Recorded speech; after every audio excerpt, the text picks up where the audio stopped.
ದೇವರ ವಾಕ್ಯ ನಾವಿಷ್ಟು ಆಲಿಸ್ತಾ ಇದ್ದೀವಿ, ನಮಗೆ ಗೊತ್ತು ಈಗ ನಮ್ಗೆ ಅದು ಇಂಪ್ಯಾಕ್ಟ್ ಆಗ್ತಾ ಇದೆಯೋ ಇಲ್ಲೋ ಅಂತ.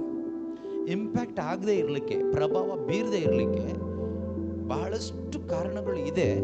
ಆದರೆ ಈಗ ಎಲ್ಲ ಕಾರಣಗಳು ನೋಡೋದು ಬೇಡ. ಒಂದೇ ಒಂದು ಕಾರಣ ನಾನು ಹೇಳ್ತೀನಿ. ಒಂದು ಕಾರಣ ಹೇಳಿ ನಿಲ್ಲಿಸ್ಬಿಡ್ತೀನಿ. ಯಾಕಂದರೆ ತುಂಬ ಕಾರಣ ಹೇಳಿದರೆ ನೀವು ಅದನ್ನು ಯಾವ ರೀತಿ ವರ್ಕೌಟ್ ಮಾಡ್ತೀರೋ ನನಗೆ ಗೊತ್ತಿಲ್ಲ. ಅದರಿಂದ ಸದ್ಯಕ್ಕೆ ಒಂದು ಕಾರಣ ಹೇಳೋಣ, ಅದನ್ನು ನೀವು ವರ್ಕೌಟ್ ಮಾಡಿದರೆ ಸಾಕು. ಅದರಲ್ಲಿ ಸುಮಾರು ಮೇಂಟೈನ್ ಆಗುತ್ತೆ. ಸೊ ಒಂದು ಕಾರಣ ಯಾಕೆ ದೇವರ ವಾಕ್ಯ ನನ್ನ ಜೀವನದಲ್ಲೂ ಮತ್ತು ನನ್ನ ಸಂಬಂಧಗಳಲ್ಲೂ, ದೇವರ ಜೊತೆಗಿನ ಸಂಬಂಧದಲ್ಲೂ, why it is not impacting. ನಾನು ಹೇಳಿದೆ ನನ್ನ ಸಹಕಾರ ಬೇಕು. ದೇವರ ವಾಕ್ಯ ಜೀವಂತವಾದದ್ದು, ಕ್ರಿಯಾತ್ಮಕವಾದದ್ದು. But it will not act by itself, but it will act. ಅದು ತನ್ನಷ್ಟಕ್ಕೆ ತಾನೇ ಕಾರ್ಯ ಮಾಡೋದಿಲ್ಲ. ಅದು ನನ್ನ ಸಹಕಾರದೊಂದಿಗೆ ನನ್ನ ಜೀವಿತದಲ್ಲಿ, ನನ್ನ ಜೀವನದ ಮುಖಾಂತರ ಅದು ಕಾರ್ಯ ಮಾಡೇ ಮಾಡುತ್ತೆ. ದೇವರ ವಾಕ್ಯ, that is how God has designed it or set it. ದೇವರು ಆ ರೀತಿಯಲ್ಲಿ ಅದನ್ನು ಸೆಟಪ್ ಮಾಡಿದ್ದಾರೆ. ಅದನ್ನು ಆ settings, it is God setting. I cannot change God setting, or somebody else cannot change God setting. Okay, ದೇವರು ಆ ರೀತಿನೇ ಆಗಬೇಕು ಅಂತ ಸೆಟ್ ಮಾಡಿಟ್ಟಿದ್ದಾರೆ. ಎನಿವೆ, ಈ ಇಂಪ್ಯಾಕ್ಟ್, ದೇವರ ವಾಕ್ಯ ನನ್ನ ಜೀವನದಲ್ಲಿ ಪ್ರಭಾವ ಬೀರದೆ ಇರಲಿಕ್ಕೆ ಒಂದು ಕಾರಣ ಏನು ಅಂದರೆ, ನಾವು ದೇವರ ವಾಕ್ಯವನ್ನು ಆಲಿಸ್ತೀವಲ್ವ, ಬರ್ಕೊಳ್ತೀವಿ, ನೋಟ್ ಮಾಡ್ಕೊಳ್ತೀವಿ,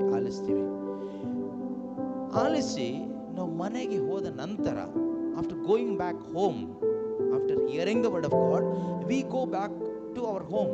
ನಮ್ಮ ಮನೆಗಳಿಗೆ ನಾವು ಹೋಗ್ತೀವಿ. ಮನೆಗಳಿಗೆ ಹೋಗಿ ಕೇಳಿಸಿಕೊಂಡಂಥ ಈ ವಿಷಯವನ್ನ ನಾವು ಧ್ಯಾನ ಮಾಡದೆ, ಇದರ ವಿಷಯದಲ್ಲಿ ನಾವು ಚರ್ಚೆ ಮಾಡದೇ ಇದ್ರೆ ಅದು ನಮ್ಮಲ್ಲಿ ಇಂಪ್ಯಾಕ್ಟ್ ಮಾಡೋದಿಲ್ಲ. ನೆನ್ಪಿಟ್ಕೊಳ್ಳಿ.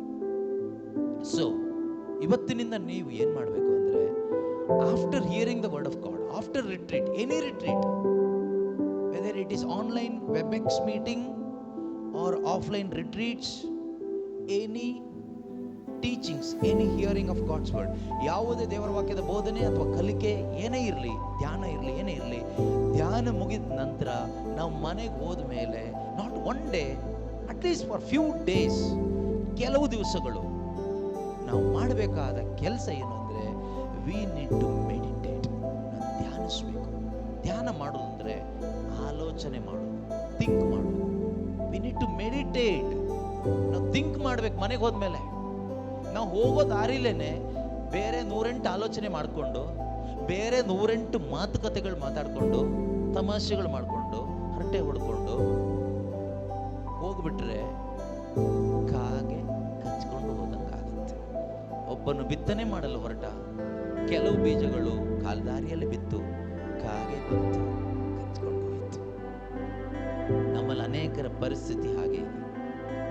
ಕಾಗೆಗೆ ಕೊಡ್ತಾ ಇದ್ದೀವಿ ಅಂದ್ಕೊಂಡು.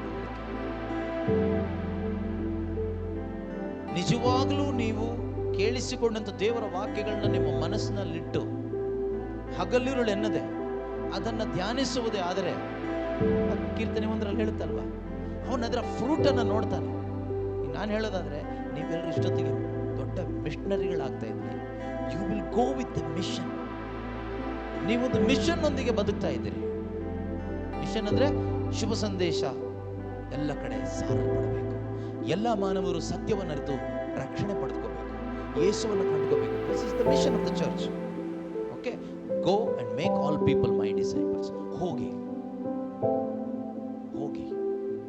ಸಕಲ ದೇಶದ ಜನರನ್ನು ನನ್ನ ಶಿಷ್ಯರನ್ನಾಗಿ ಮಾಡಿ. ಈ ಒಂದು ಮಿಷನ್ ನಲ್ಲಿ ನಾನು ಇರ್ತಾ ಇದ್ದೆ, ನಾನು ಭಾಗಿಯಾಗ್ತೇನೆ. ನಾವೇನ್ ಮಾಡ್ತಿದ್ದೀವಿ ಇಲ್ಲಿ? ಹೋಗಿ ಮಾಡೋದೇನೂ ಇಲ್ಲ. ಹೋಗಿ ಅಡುಗೆ ಮಾಡ್ತೀವಿ, ಊಟ ಮಾಡ್ತೀವಿ, ಹರಟೆ ಹೊಡಿತೀವಿ, ಇನ್ನೇನೇನೇನೋ ಮಾಡ್ತೀವಿ, ಆಮೇಲೆ ಮತ್ತೆ ಧ್ಯಾನಕ್ಕೆ ಬರ್ತೀವಿ. ಬರೋದಲ್ಲ, ನಾವು ಹೋಗೋರಾಗ್ತೀವಿ. ಅದು ಇವತ್ತೇನಾಗ್ತಾ ಇದೆ ನಮ್ಮಲ್ಲಿ ಅಲ್ವಾ?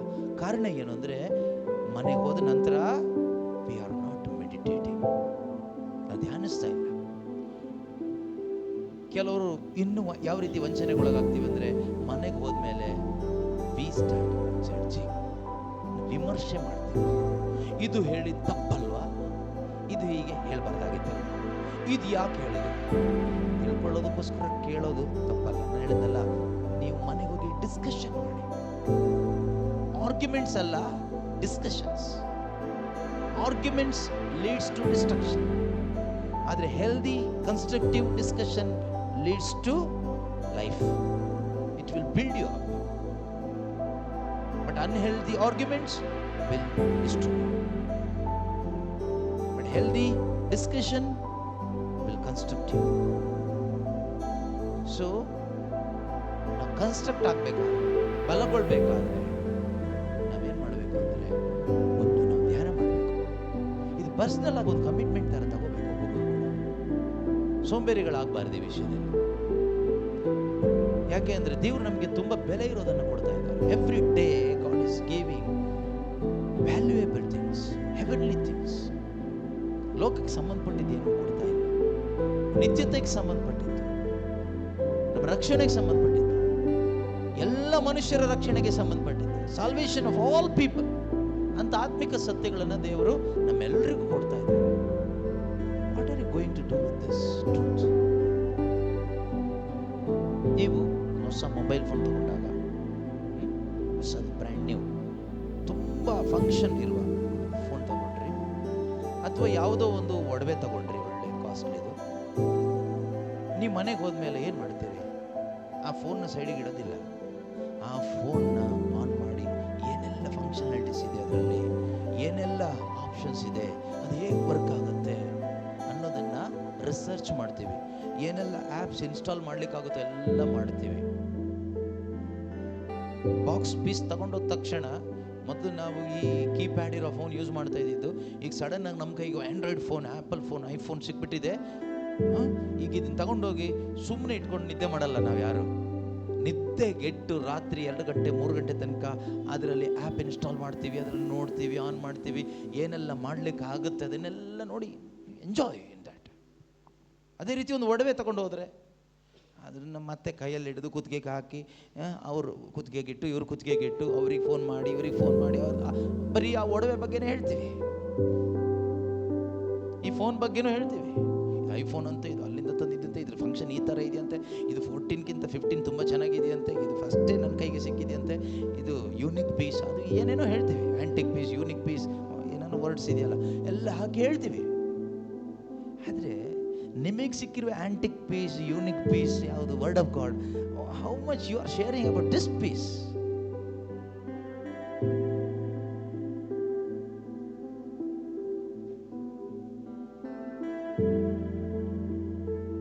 ಇದ್ರ ಬಗ್ಗೆ ಎಷ್ಟು ಡಿಸ್ಕಷನ್ ಮಾಡ್ತೀವಿ ನಾವು? ದೇವ್ರು ಈ ರೀತಿ ಆಲೋಚನೆ ಕೊಟ್ರಲ್ಲ, ದೇವ್ರು ಈ ವಾಕ್ಯ ಕೊಟ್ರಲ್ಲ, ಈ ಆಲೋಚನೆ ಹೀಗೋಯ್ತಲ್ಲ. ಇದರಲ್ಲಿ ಎಷ್ಟು ಜನ ನೀವು ಪರಸ್ಪರ 2 3 ಜನ ಅಥವಾ ಗಂಡ ಹೆಂಡ್ತಿನೋ ಮಕ್ಕಳು ಅಥವಾ ಯಾರೋ ಒಬ್ಬರು ಇಬ್ಬರು ಕುತ್ಕೊಂಡು ನೀವು ಡಿಸ್ಕಷನ್ ಮಾಡ್ತೀರಿ?